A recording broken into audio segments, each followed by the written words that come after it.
Dari korban tindakan gak senonoh sampai kemudian jadi pemimpin sekte yang bisa mempengaruhi pikiran puluhan ribu orang. Kenalkan, nama perempuan itu Nicole Daedon. Dia menawarkan kebangkitan jiwa melalui serangkaian tindakan yang jujur aja gak masuk akal.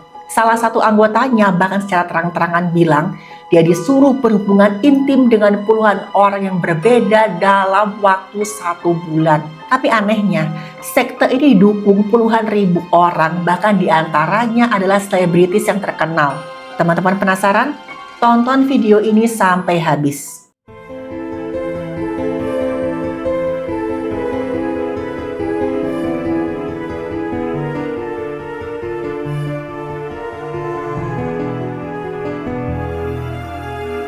Halo, saya Dr. Stefani. Saya seorang dokter spesialis forensik dan medico legal, dan saya belajar dari yang mati.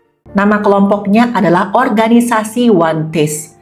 Mereka menawarkan pencerahan atau kebangkitan jiwa melalui rangsangan pada organ intim. Kelompok ini didirikan di San Francisco tahun 2004 dan mencapai kejayaan dalam waktu beberapa tahun. Dan mereka nih secara terbuka dan terang-terangan mengatakan mereka adalah semacam perintis atau bahkan startup dalam terapi atau meditasi. Namanya Orgasmic Meditation, disingkat juga dengan OM. Setiap kali orang melakukan OM, peserta diminta melepas pakaiannya dan nanti ada seorang pelatih yang disebut juga dengan si penyentuh. Pelatih akan memberikan sentuhan-sentuhan ke organ intim selama kurang lebih 15 menit. Tujuan utamanya katanya sih bukan sekedar mencapai puncak gairah, tapi untuk bermeditasi dan memperhatikan sensasi yang ada dalam tubuh pesertanya. Gerakan ini menegaskan yang mereka tawarkan itu bukan pengalaman intim atau sekedar memuaskan gairah, tapi lebih ke olahraga, bahkan meditasi. Setiap orang yang mau ikut pasti akan diberi penjelasan lebih dulu nih, lalu dipersilakan memutuskan mau lanjut atau enggak. Pelatih akan bersikap seprofesional mungkin, gak ada sama sekali unsur tindakan gak senonoh. Banyak banget orang terkenal yang kemudian ikut pelatihan ini, dan mereka memberi komentar yang sangat positif. Antara lain Khloe Kardashian dan juga Gwyneth Paltrow. Mereka semua menganggap ini adalah pergerakan yang progresif karena pemimpinnya yaitu seorang perempuan bernama Nicole Daedon adalah perempuan yang gak sungkan bicara tentang stimulasi intim di tubuh perempuan. Tapi akhirnya terungkaplah teman-teman kalau banyak banget manipulasi yang ada di kelompok ini. Salah satu contoh manipulasi yang diungkap oleh anggotanya itu seperti ini. Kelompok ini pernah berkata pada salah seorang anggotanya, "Energi kamu terasa tersumbat. Sekarang kamu coba berhubungan intim dengan 30 orang yang berbeda selama 30 hari." Dan anehnya, ada yang mau melakukan hal itu saking mereka sudah percayanya sama si pemimpin yang bernama Nicole Daedon. Lama-lama kedengaran kayak sekte ya teman-teman. Nah sekarang, siapa sih Nicole Daedon ini?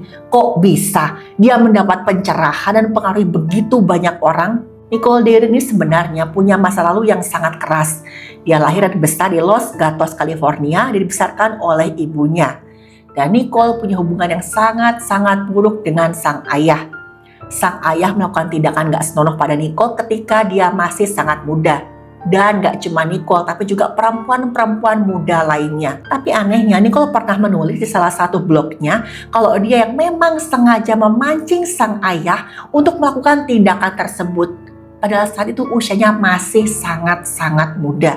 Dan teman-teman, di sini saya mau bilang, ini yang dinamakan dengan rasa bersalah disebabkan oleh trauma.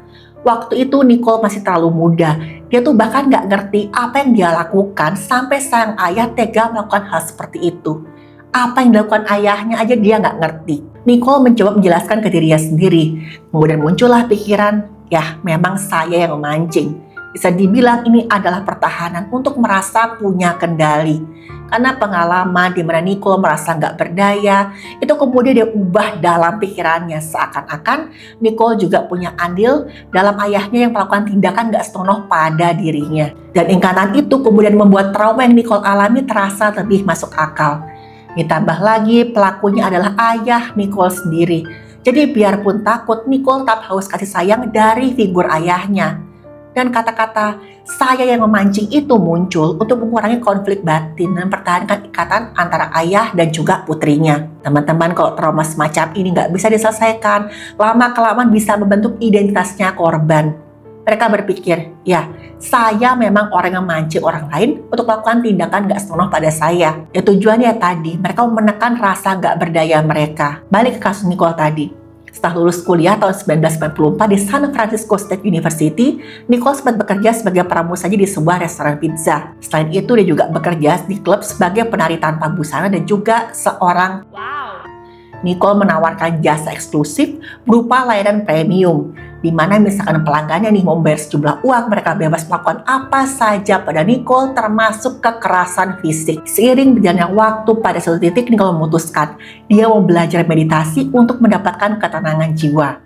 Saat itulah dia ketemu dengan seorang laki-laki yang katanya bisa mengajari Nicole meditasi dengan cara merangsang organ intim. Laki-laki ini mengaku sebagai seorang guru spiritual yang membantu Nicole merasakan kebangkitan jiwa yang nantinya akan membuka energi kesadaran paling tinggi. Laki-laki itu minta Nicole melepas pakaian dan menyentuh tubuh Nicole di bagian yang sensitif sampai Nicole mencapai puncak gairahnya. Dan Nicole berkata, itu pengalaman yang luar biasa, sangat membuka pikiran dan jiwanya. Dia merasa tubuhnya seakan-akan selaras dengan dunia. Teman-teman, saya mau ngomong dari segi medisnya ya, yang dialami oleh Nicole itu ada kok penjelasan medisnya. Waktu organ intim Nicole dirangsang, otak akan melepaskan dopamin, atau hormon yang menimbulkan rasa senang atau nyaman. Nicole mulai merasa santai dan menyatu dengan pengalaman tersebut karena aktivitas otak di bagian depan yang bertanggung jawab atas dari dirinya itu akan menurun. Semakin lama nih, hormon endorfin dan oksitosin akan semakin tinggi, membuat Nicole merasa nyaman, damai, bahkan ketergantungan. Waktu Nicole merasakan puncak gairah, otak seperti kehilangan batas antara sesuatu yang nyata dan juga yang enggak. Ditambah dengan sugesti dari orang yang menyentuh Nicole, otak Nicole menganggap sensasi biologis itu adalah konsep spiritual. Dan laki-laki itu bilang seperti ini, selamat, Anda sudah mengalami kebangkitan jiwa. Sejak saat itu Nicole mulai kecanduan memperdalam teknik meditasi semacam ini. Dan akhirnya dia membentuk kelompok yang namanya One Taste, organisasi yang menjanjikan kebangkitan jiwa melalui rangsangan pada organ intim. Nicole memulai kelompok ini dari pertemuan rahasia di sebuah ruangan di hotel di San Francisco. Secara terang-terangan Nicole dan teman-temannya bilang mereka itu punya visi yang sangat besar, ingin menciptakan gerakan global yang merevolusi hubungan antar manusia. Waktu Nicole dan teman-temannya mulai mencari anggota baru, dia bicara dengan sangat meyakinkan teman-teman. Dia bilang nih, puncak gairah seorang wanita itu bukan sekedar respon biologis yang normal. Puncak gairah adalah sumber energi kehidupan yang bisa menyembuhkan trauma dan membantu orang menemukan tujuan hidup. Dan Nicole dengan ahlinya dan mengincar orang-orang yang kesepian, terluka dan hilang arah. Karena dia tahu orang-orang semacam itu sangat rapuh dan gampang banget dipengaruhi. Saat itu, Nicole tawarkan nih berbagai macam pelatihan dan workshop yang menjanjikan transformasi jiwa. Otomatis banyak yang tertarik, mulai dari orang biasa, pengusaha sukses, sampai selebritis terkenal. Padahal ini nggak gratis teman-teman. Harga untuk workshop yang diadakan tuh sangat mahal.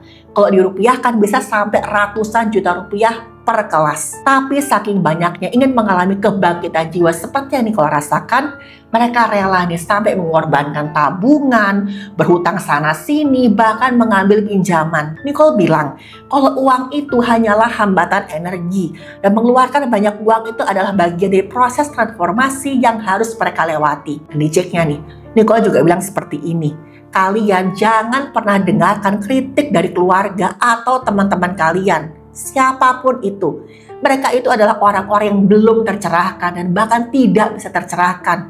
Udah pastilah mereka akan menyerang kalian. Dan intinya adalah teman-teman, semua anggota kelompok ini diajarkan bahkan dicuci otaknya buat percaya hanya pada satu, yaitu organisasi One Taste. Seiring berjalannya waktu, kelompok ini mulai menjadi semacam organisasi yang tertutup, atau bisa dikatakan sekte. Banyak anggota senior tinggal di satu tempat dan menutup diri mereka dari dunia luar.